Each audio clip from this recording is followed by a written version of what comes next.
Hello and welcome back everyone to Der Dilettant, where I'm focusing at the moment at playing Path of Exile 2. I want to make a review of Path of Exile 2 after nearly 1000 hours I spent in this game.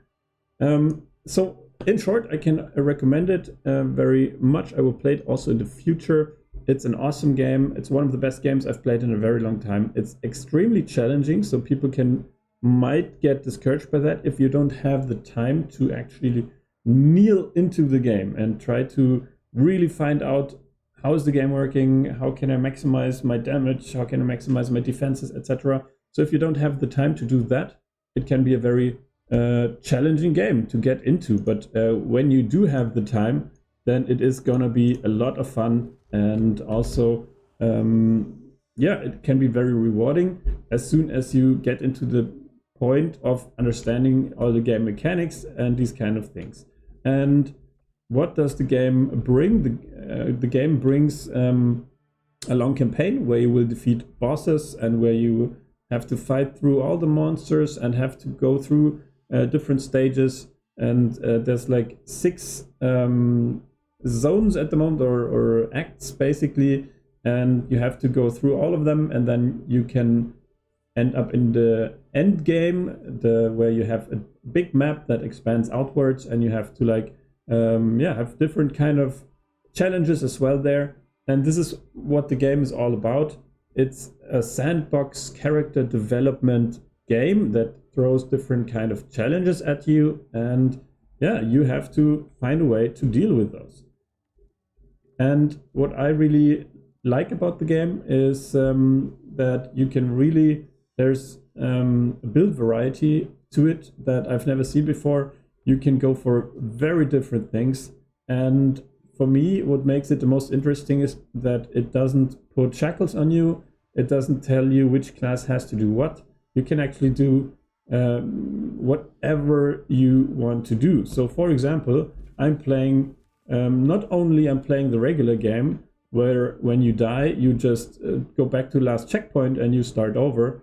If you want to challenge yourself even more, you can play, for example, hardcore. That means if you die, you have to start over completely. So this is a hardcore character. If you go in and ask how many deaths do you have, it died 0 times. And this is a warrior. So usually warriors have big clubs or maces. They will go in and actually try to,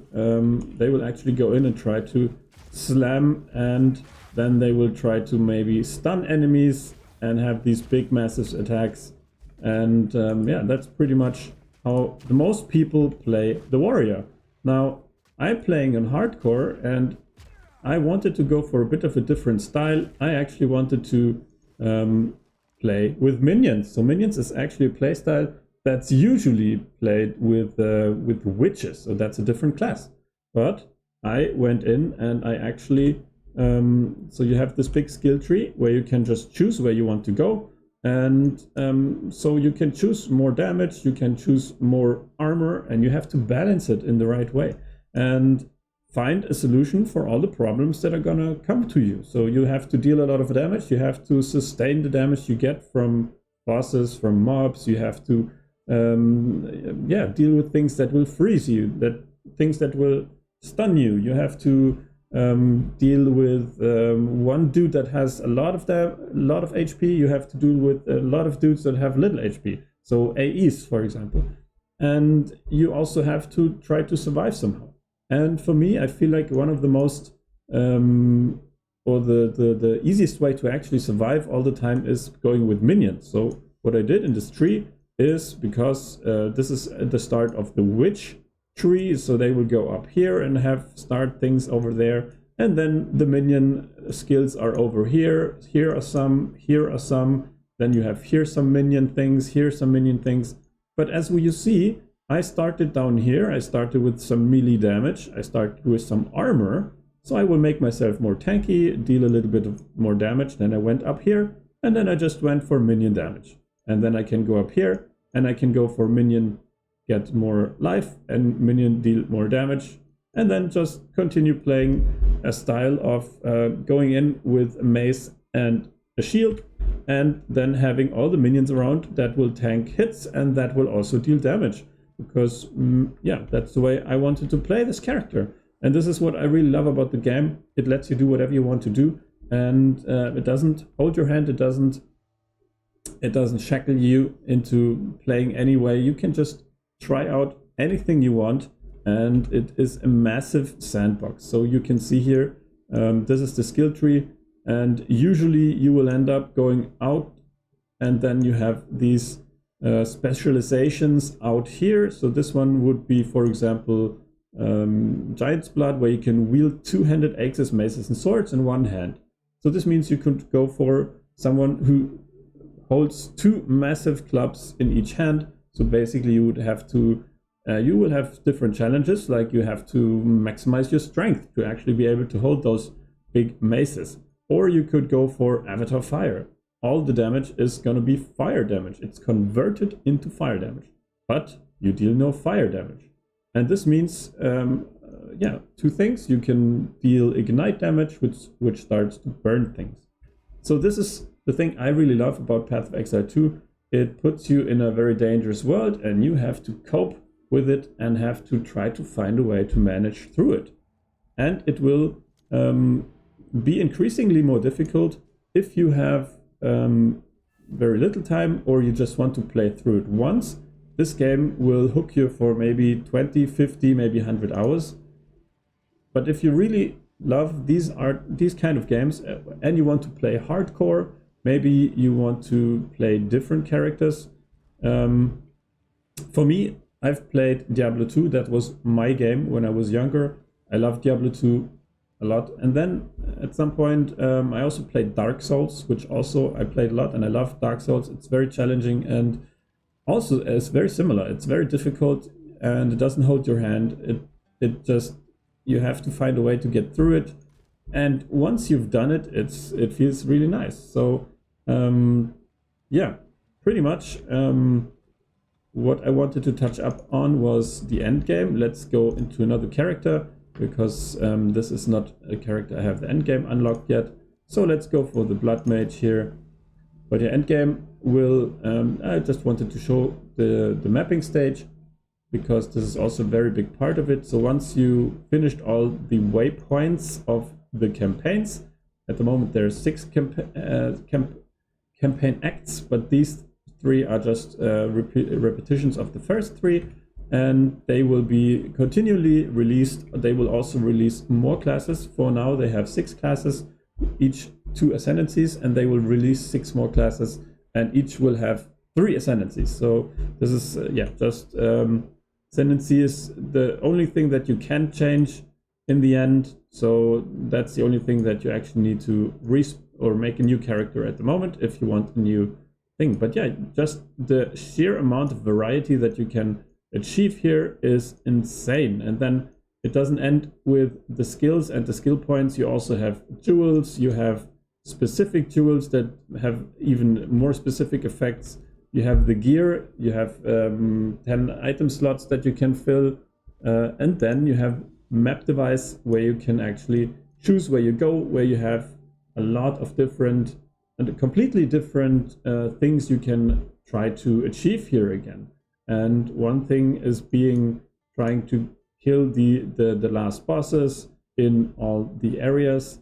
And also you have a new skill tree where you can have different mechanics. So this one is called Delirium, this one is Breach, and you also have the rituals. So yeah, you have a lot of things you can do in the end game. But I feel like the most the thing that is really the most interesting about Path of Exile 2 is the campaign. So for my part, I played a lot of hardcore, which will increase the difficulty even more, because when you die, you die.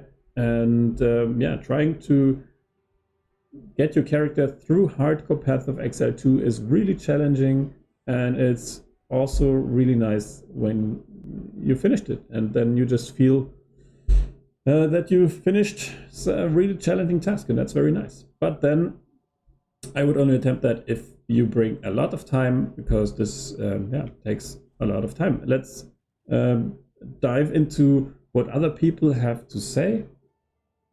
So let's jump into one of the last reviews. So there's like 70% of the people really enjoy Path of Exile 2 and 30% don't. So I wanted to jump into one of the last people that don't enjoy the game, and let's kind of try to analyze why that is, and so who we can recommend this game for and maybe who don't. So this guy played it for 28 hours and he doesn't recommend it.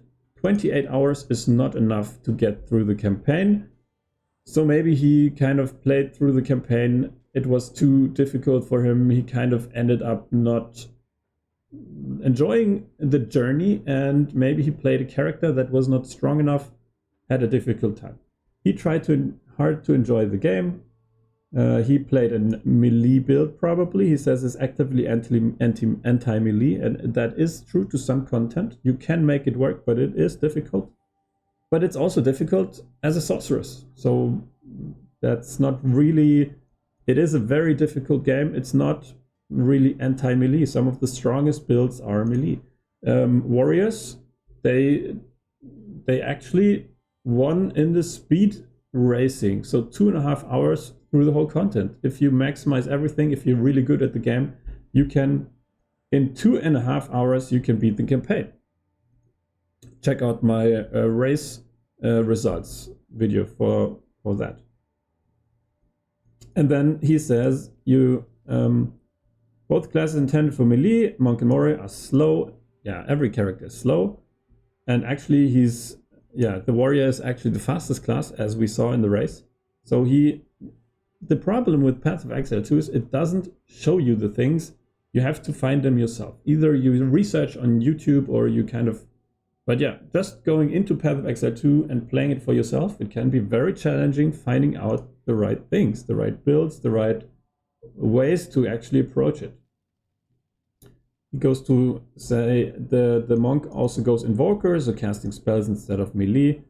So I feel like this dude really wanted to play a melee character and he didn't got it to work. And he pressed on, tried to find enjoyment in it, and it then he came to trials. It's a way to get your ascendancy points. That's also very challenging, especially for melee builds.